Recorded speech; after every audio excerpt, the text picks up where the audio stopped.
What's up, guys? Back with an update. The Committee on Small Business has or did release a few days ago their basically bills that they've written for small businesses to be put in the next stimulus package of $1.9 trillion. So I'm going to highlight some bullet points and some numbers so you guys know where it's at. So basically, in terms of the stimulus package as a whole, you had different House committees that are in charge of different things of writing certain sections of the bill. Once they're all done, it goes into the bill as combined, one big bill, and then that gets voted on in the House, which they should all approve or it will get approved. And then it goes to the Senate, and then the Senate from there determines, well, this is not part of budget recon, or let's change this, or they need the vote. So basically, today's 13th.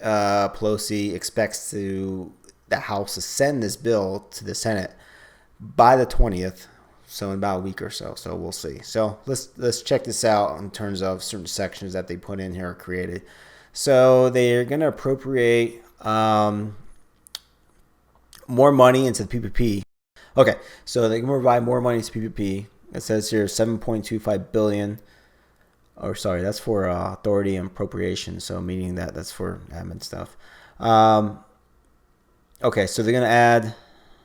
Sorry, no, they are gonna add $7.25 billion for PPP. So there's currently $806.4 billion, and that's going to increase $813.7 billion. Now, as far as eligibility in that, it says here. Let's see. I saw something about 300 employees. Yeah, so you can't. This is for businesses that have less than 300 employees. And then there's some other like minor details, which I think most small business owners that watch my channel really wouldn't apply to you guys. Especially the cost of lobbying activities of the organization did not exceed $1 million. So as far as my clients go and people that I think watch the channel, I don't think no one's paying $1 million to have lobbyists in their favor or going to Washington. Okay, so that's it's pretty simple. The PPP. So the next thing is a target EIDL advance, $15 billion. So more money appropriated to that, which is pretty cool. What I don't like is this: you have to suffer a loss of at least 50% in revenue, and being still in a low income area, and have 10 employees or fewer. Now, my issue with this is that if you have a very small business, which 10 employees or fewer is, and you suffered 50% revenue loss, it'd be very hard pressed to spend $15 billion on that group of people just because how small that pool has to be. In a lot of businesses that size closed down. They're no longer a business. And also too is you can, so those businesses can apply for the full $10,000 grant.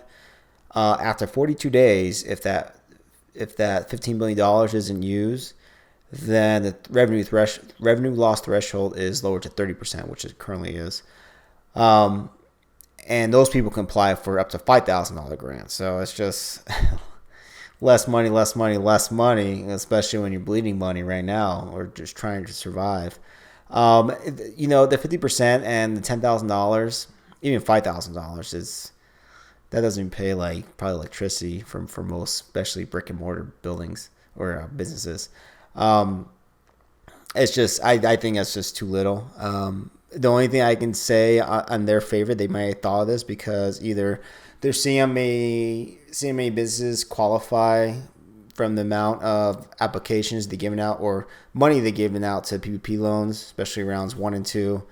Also the EIDL loans and advance. So maybe they came up with that number somehow off of that and determined, well, this should be plenty or this should be great for these people. I don't know. But it's just crazy. So, all right. Next section is the restaurant fund. This is a brand new program. It's going to provide $25 billion of basically money to bars, restaurants, food trucks, food carts. businesses that suffered $500,000 in 2019, or sorry, 5 billion. Get my numbers here mixed up. Okay, 5 billion is set aside for businesses that made less than $500,000 in 2019. So they have their own kind of smaller pool of money for them. Grants are up to $10 million per entity. So meaning that if you own, let's say, Jason's Restaurants Inc., and I have 5 locations, my entity is Jason's Restaurants Inc. So the most I can get off of that company is $10 million. There's also a limitation of $5 million per physical location. So, and you're limited to 20 locations per entity. Grants are calculated. So this is how you figure out how much money you could get from subtracting 2020 revenue from 2019 revenue. So if you made $500,000 in 2020 and you made only $300,000 in 2019, then your grant should be $200,000. Again, this is a grant, so you don't have to pay this back. Grants can be used for a wide variety of expenses: payroll, mortgage, rent, utilities, supplies, food, and beverage expenses, paid sick leave, and operational expenses. So that's very good news for restaurants. I kind of think they need a little bit more money. $25 billion. There's a lot of restaurants suffering, so it'll be interesting to see how long those funds last. I think if you are a restaurant owner, as soon as and you did suffer a loss, as soon as it opens up, even if it's only like $10,000, something like that, which I'd be surprised if you only lost $10,000. I would suggest you apply right away as soon as that opens up, as soon as it's bill passed. So the whole stimulus package is, they're planning to pass it sometime mid-March before unemployment benefit expires. So we'll see. But as soon as they open this up, I'm definitely going to post a video, let everyone know, hey, if you're a restaurant owner, go apply right now. However, there is a first in line type of thing or priority.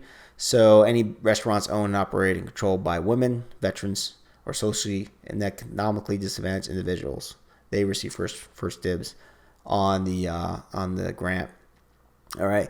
So there's a few other things we have here. The Shutter Venue grant, which I've done a video on that, so go check that out. But they're going to appropriate $1.25 billion more to that grant. So, and then there's some administrative costs, $840 million for administrative costs. So that's a lot of money for SBA to deal with. Anyway, guys, just want to give this quick little update. Again, this is not law. This is going to be in the bill that's going to go to the House sometime in the next several days to get passed, and then go to the Senate. And, my opinion goes like this. I see everything in here. I don't see anything that the Republicans may argue about or anyone else may argue about. So, again, I think there's other things in the stimulus that there's some arguments going on or feuds going on about. So, hey, guys, if you guys are new to the channel, appreciate you hit the subscribe button. Bringing content like this every single week. I do updates about the stimulus, updates that apply to grants and loans for small businesses. I do investment stuff in stocks and crypto. So much appreciated. Hit the subscribe button. Trying to grow the channel. Any questions, comments, drop them down below. Thanks for watching, guys. Till next time, peace.